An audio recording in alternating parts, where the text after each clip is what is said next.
Hello everyone. Let's talk about how can we reduce operational logistics costs being a large cargo owner. Direct interaction with service providers is the key to effective cost optimization. Let's dive into it. Why is direct cooperation beneficial? For large cargo owners with regular supply volumes and their own logistics department, direct cooperation with service providers open up significant opportunities for optimization, but this isn't just cost savings. It's a strategic advantage that includes quality control, process transparency, and long-term partnerships. Direct contracts with carriers. For large and regular volumes of freight traffic on fixed routes, direct contracts with fleet-owned road carriers become a critical cost reduction tool. Key benefits of direct contracts: direct price, eventually complete elimination of forwarders and other intermediaries markups from the supply chain, CMR insurance, guaranteed insurance coverage that freight forwarders don't always have. So in global logistics market, we have a lot of freight forwarders, and they normally don't have freight forwarder liability insurance, or they have the insurance that doesn't cover the value of your goods.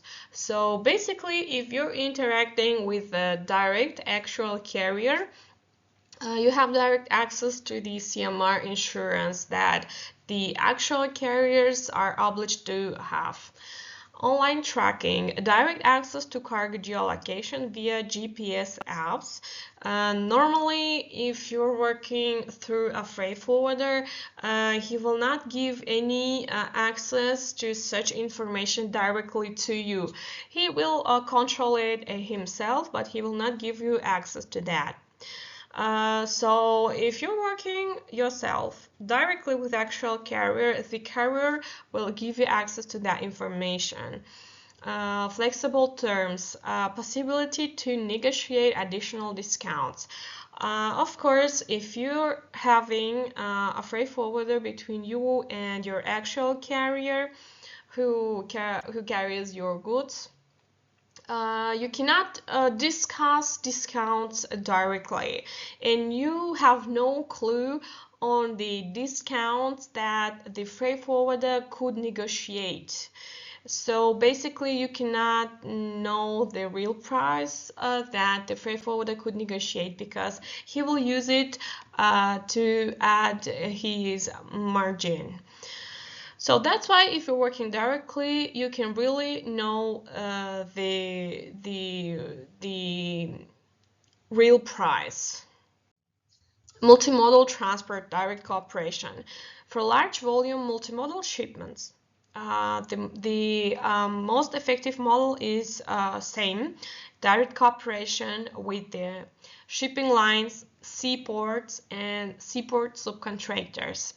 Having an in-house representative in the seaport is a prerequisite for success, and basically it's mandatory. Seaport cooperation structure looks like you're having direct contracts with shipping lines, with the port and port subcontractors for loading and unloading operations, for warehousing services, for maintenance, technical maintenance. For example, you have equipment that is self-propelled that arrived to the port, to the transit port, for example, or to the port of origin, and you have some technical issues with that.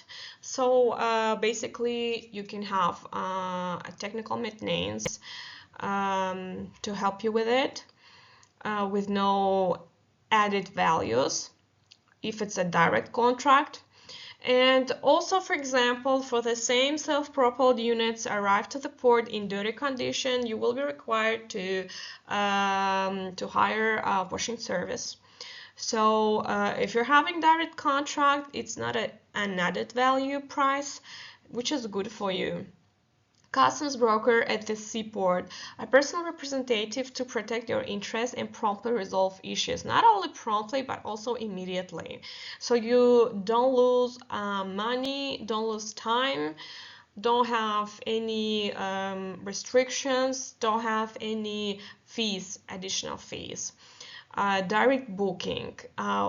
You should work directly with shipping lines to reserve yourself the containers, vessel space for units that are self-propelled or out of gauge, overweight, etc. So you're doing that directly with shipping lines. You're having direct price, you're having direct contract, and further discounts and long-term partnership.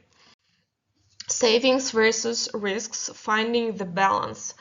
Let's talk about, we still talk about multimodal, but really, two combined routes, for example, such schemes as road, sea, railway can significantly reduce logistics costs.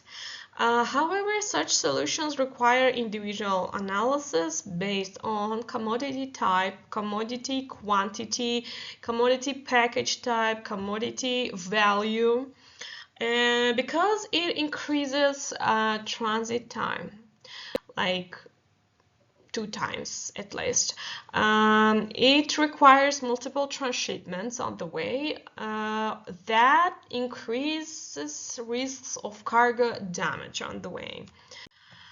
Also, you're gaining networking and professional growth with direct interaction. International networking. Direct work creates networking on a global scale. Development of competencies.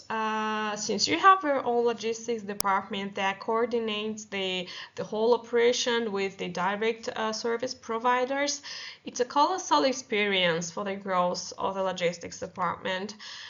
Competitive advantage.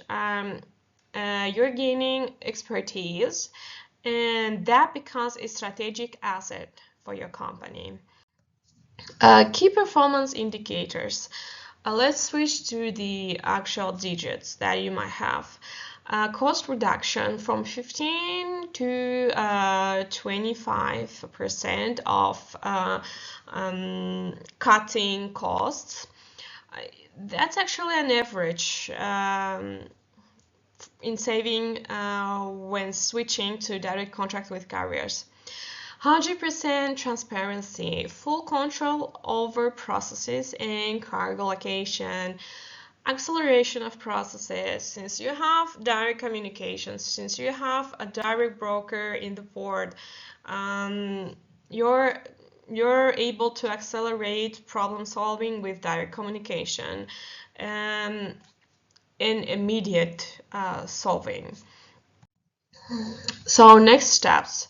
So if you would like to apply this strategy, you have to analyze your cost structure and identify potential points, fields for optimization. You have to identify routes and volumes suitable for direct contracts. So basically, the routes that are fixed, that you have really constantly, and also you have the pretty big volumes on that routes. So this is the area that might be used for using a direct contract strategy. Finding reliable partners. Next, you have to select carriers, shipping lines, customs brokers, and ports in that field, in that area, in that route. Potential for direct cooperation through bidding, for example, and negotiating, of course. Then implementation and monitoring. Just run a pilot project and monitor the results.